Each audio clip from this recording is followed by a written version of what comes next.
Hi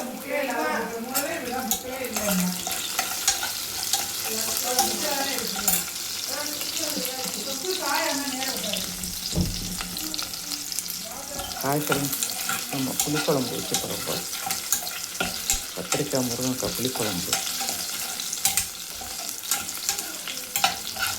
எண்ணெய் ஊற்றி சோம்பும் வெந்தயமும் போட்டு வெங்காயம் பூண்டு பச்சை மிளகாய் போட்டுருக்கோம்,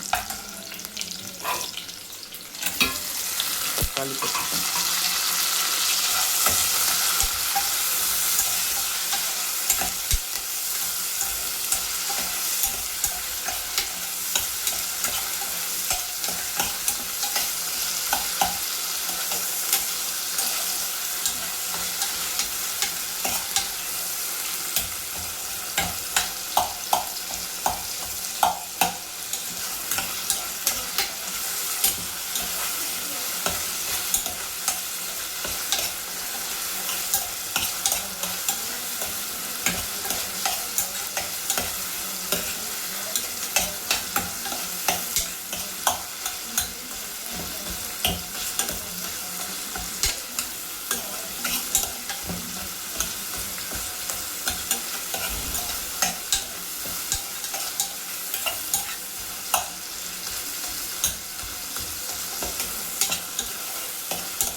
கொஞ்சம் வதங்கணும். புளி ஊற்றி குழம்பு மிளகாத்தூள் போட்டு மூடி வச்சுருவோம். ஒரு விசில் வந்தோடனே எடுத்துட்டு அப்புறம் மாங்காய் போடுவோம்.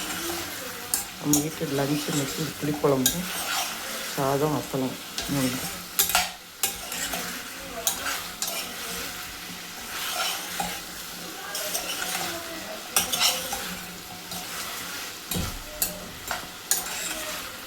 குக்கரில் வச்சா சீக்கிரம் காயெல்லாம் வேகும். குக்கரில் வைக்கிறேன்.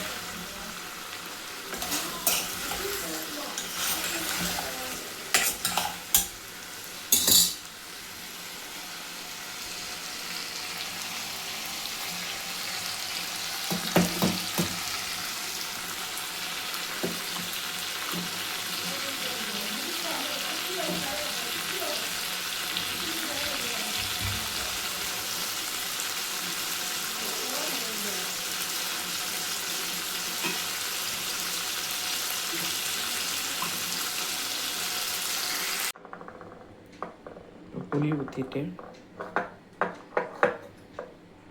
நம்ம குழம்பு மிளகாத்தூள்,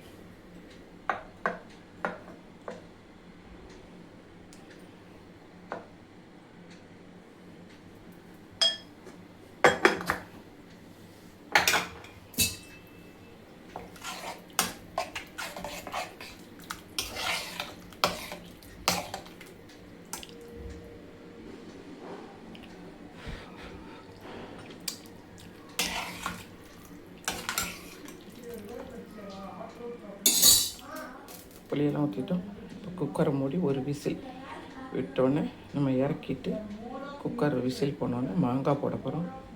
நான் குக்கரோட இப்போ மாங்காய் போட்டோம்னா மாங்காயெல்லாம் கரைஞ்சி போயிடும். அதனால் நம்ம இந்த ஒரு விசில் வச்சுட்டு மாங்காய் போட போகிறோம். இப்போ ஒரு விசில் வச்சுட்டு எடுத்து இப்போ மாங்காய் போட்டிருக்கோம். காயெல்லாம் அதில் வந்துச்சு. மாங்காய் மட்டும் அதில் போட்டோம்னா குழஞ்சி போகுங்கிறதுக்காக இப்படி போட்டுருக்கேன். இது கொஞ்சம் வந்தோடனே மாங்காய் வெந்தி குழம்பு கொஞ்சம் திக்காகணும். கொஞ்சம் தண்ணியாக இருக்குது. நம்மளோட புளிக்குழம்பு இன்னும் ஒரு 10 நிமிஷத்தில் ரெடி ஆகிடும். மாங்காய் வெந்தோடனே நம்ம குழம்பு ஆஃப் பண்ண வேண்டாம். இன்றைக்கி நம்ம வீட்டில் சோறு சாதம் அப்புறம் அதுதான் நம்ம வீட்டில் இன்னையோட லன்ச்சு. Thank you friends. எப்படி இருக்குன்னு பார்த்துட்டு சொல்லுங்கள் ஃப்ரெண்ட்ஸ்.